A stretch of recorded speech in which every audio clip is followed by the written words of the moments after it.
turn the volume all the way up for something his father did, A, and B, he was exonerated of any wrongdoing. And he still has this negative stigma attached to him. He still has this, well, Cam is kind of, he's hot-headed and, he's this and he's. And I'm watching this game and I'm looking at Johnny Manziel walking around the field like wagging his finger at people and getting in people's faces and just like real arrogant and real cocky. And it's like the announcers are just, eating that crap up. Just, he's so fiery and he's such a leader and he's so this. No, he's not. He's a jackass. Because that's it is against Rice. So, they're the number 7 team in the nation at home. They're supposed to crush this team, Thank so, you. it's not like, in a couple of weeks when they play Alabama, then we'll really see, how cocky he is or how much that's really got. And that's great that you bring it back full circle because truly, after all, it is about being on the field. It is about playing on the field. We got that. But again, my main point is that the media makes it look worse than it really is. I wouldn't have a problem with Johnny Manziel if the media treated him the same way they do when they catch a Dez Bryant hanging out with LeBron or Deion Sanders or Drake or other people. When you catch Dez Bryant hanging out with these people, how do you treat it? That's my thing. Because at the end of the day, look, they're college kids. I know that. 22, 23-year-old kids. I get it. It'd be pretty cool at my age to, hang out with Deion Sanders now. I understand that. So when you're a 22, 23-year-old kid, you're sitting on top of the world. I get it. I don't think it should be taken that seriously. But again, we don't see that from the media. The media acts like the sky is falling. You would have thought Cam Newton's dad, stuck up the university president, had him at gunpoint demanding money. The media really treated it like, this guy's going to have problems at the next level, and he's going to have issues, and blah, blah, blah, blah, blah. Really? And this guy, really, to me, I think this infraction is just about as bad as any. Signing autographs? We know you got paid. You don't sign 4,000 autographs for free. Come on, ESPN. Come on, man. You got a segment called Come On, Man. Come on, ESPN. Really? This guy signed 4,000 autographs, and what, you think he just walked out of the hotel room and said, "Oh, I'll meet you in the lobby"? It's just ridiculous to me how you can say that a guy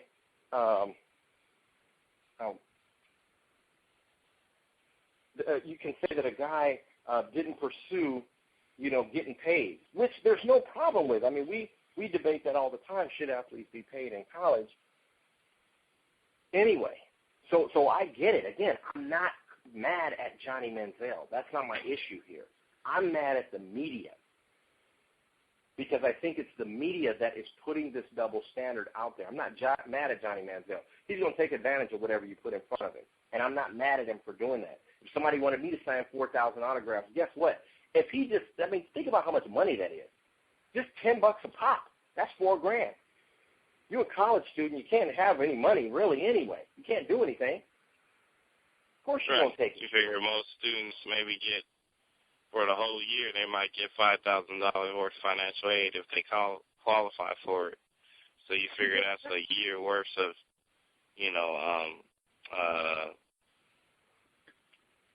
financial aid. And I trust your opinion on it above a lot of people's because, hell, you just got out of school. You just got out of school. So I know you know how expensive college is. So, again, my point is not to crush Manziel or Tebow or any of these players that are, non men of color or anything like that. My thing here is just to say, look, media, stop doing the double standard. Look, I know damn near 90% of all sports editors in America are white men. I get that. I understand that. But at the end of the day, if you're playing in a sport like the NFL that is 70% black, you're playing in the NBA that's 80+% black, things like that, when the white guy screws up or the person of non-color screws up, just cover it the same way you do. I mean, like I said, I knew Dez Bryant being more popular from the scandal and from the suspension than I did from anything he did on the field. And, yeah, the guy's got a world of talent, and he hasn't really lived up to it. He's kind of immature. He's a college kid. I understand all of that. But if you had seen the way the media had crucified this guy, I'm waiting to hear the Dez Bryant comeback story, because we already have seen the Johnny Manziel comeback story today. We've started to see that. There's just the way the media is treating it, his comeback, and, oh, it was so this and so that, and he's got so much swagger, and he's so confident, and blah, blah, blah, blah, blah.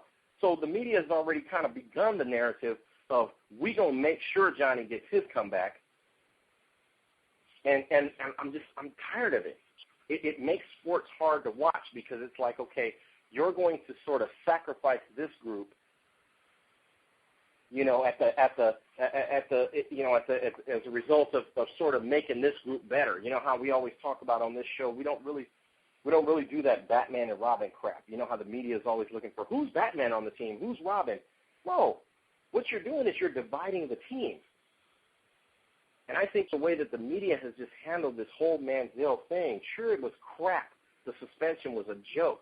We understand that. But media, you guys persuade people. You influence people. You can show me either him throwing touchdowns, like how, you know, A-Rod's been having a great season so far. You won't see any highlights of it. All you see is when he strikes out. Kind of how they're doing Mark Sanchez. That's killing me. They're killing me. They attach some stupid, clever name to it, like a butt fumble or something, and then they keep showing it over and over. But your real goal is not to try to advertise Mark Sanchez or even make him look good. Your goal is to make him look stupid. Your goal is to make him look like a clown. And this is what I'm talking about. The media has these pre-approved good guys and bad guys, and I'm just tired of the good guys always looking the same, and the bad guys always looking the same. This is professional sports. I don't care what color you are. I just want to know, can you play or not? And apparently that's not the case. Tim Tebow has done nothing to me, in my opinion, to deserve a starting or even backup NFL quarterback job. Nothing. And you have people out there who are just diehard, like making excuses for this guy. Oh, you know, the Jets lied to him, and the Jets told him he was going to have an opportunity to start. Well, what does that tell you if you can't beat out Mark freaking Sanchez for a starting job? And I think this is where Tebow has some culpability in this. Tebow has some responsibility. You can't tell me, Tebow, that it never came to your mind or your agent's mind or somebody else spitting in your ear, oh, well, you know, you can go to New York. You can get the big dollars. You can do the advertising thing. You know, Sanchez is already garbage. You know, you'll just take his job and yada, yada, yada. You know that. That had to be some conversation somewhere, either in Tebow's head or in the media's head, somewhere. They had him pumped up because he won a playoff game, you know, as if that meant something. I mean, hell, you thought he won the Super Bowl the way they talked about it. Because he didn't really have a great game. He just won the game. They said he passed for 315 yards. That's right. But the last play was Demaryius Thomas running 80 yards. So you really passed for about 200 yards in that game, which is nothing. Yeah. Yards after the catch is that's a stat where, you know, should the quarterback really get that many? I mean, should the rule book change as far as, like, should the quarterback get those stats? As far as, like, if there's a 5-yard pass, should the quarterback, that goes for pros too, you know, or any level. Should it, you know, you throw a jailbreak screen, the guy busts, you know, 80 yards to the house. Should the quarterback get those yards, or should the wide receiver get those yards? It's definitely something to be considered in rules, and not necessarily in rule changes, but I think that the media can cover that differently. Because guess what? drop passes are not really even an official stat. You know when they start doing drop passes? Terrell Owens. Terrell Owens, another media good guy. I know I'm being sarcastic, but you know what I mean. Terrell Owens. That's the guy that they got tired of and tried to invent a stat for him, like saying, well, he led the league in drop passes. Really? That's funny, because in his 3 years with the Cowboys, I just remember him leading the entire NFL in touchdown catches. That's what I remember. And the last I remember, a drop pass is not a stat, because if you're going to say a drop pass, then you have to decide, okay, is it the quarterback's fault or the receiver's fault? It's a decision thing. But with yards after the catch, that's clearly not a decision thing. Johnny Manziel today threw a 10-yard pass. The guy ran it in 40 yards and scored. So I think yards after the catch definitely has to be considered. And in Tebow's case, we've seen a lot of that. The guy hasn't done anything significant in the NFL in the last 2 years. And anybody who stands here and tells you that this guy, was lied to by the New York Jets, then I got a bridge to sell you. Because the NFL makes no promises whatsoever. Rex told him, he said, yeah, come on in here. Inspire us. Play well for us. And you'll earn an opportunity to be a starting quarterback. Problem is, he never took the time to earn that starting opportunity. I don't know what he was doing. Maybe he was on his crusade. Maybe he was dealing with his foundation. I don't know what he was doing. I just know he didn't get any better. He didn't get any better. And the NFL is one of those leagues. To me, it's even more different than NBA in the sense that separate the man from the boy, for sure. Yes, sir. Yes, sir. You have to hone your craft, man.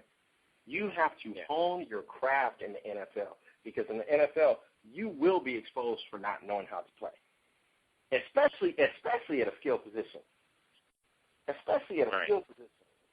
Not only at a skill position, but at a position where because commentators don't spend a ton of time talking about O-line and D-line. They don't.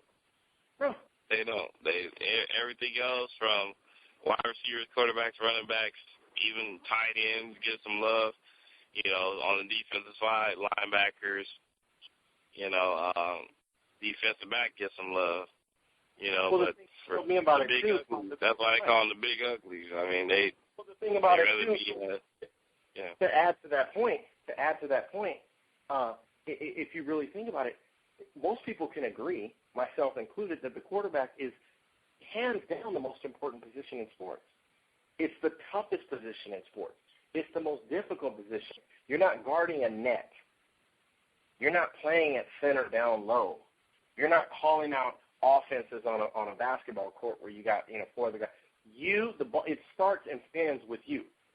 Even pitchers in baseball, you can either get that slider in there or you can't.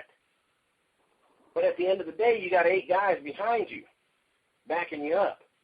In football, you got a few guys blocking for you, but it's live ammunition. You have to be able to make great decisions. You have to be able to make great throws. And the guy I never saw it. He never had it.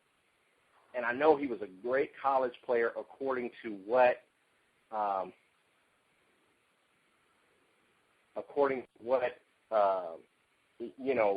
scouts look for, and all the intangibles and the leadership. And Stephen A. Smith, a guy who I really couldn't even stand, I still can't, had a great point, though, the other day.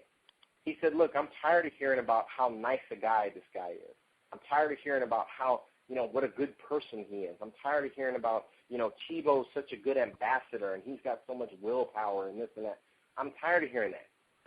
I want to see the guy play. I want to see him play. I want to see the guy, squeeze it in there. Right. Know how to audible, know what covers the defensive end. Here's Johnny Manziel getting flagged for an unsportsman, running his mouth, pointing at the scoreboard. This is what I'm talking about. Johnny Manziel, it's the double standard, dude. I'm just tired of it. Let's move on. Let's move on to our next topic. We covered Tebow. Weigh in on that one, the comments, thoughts,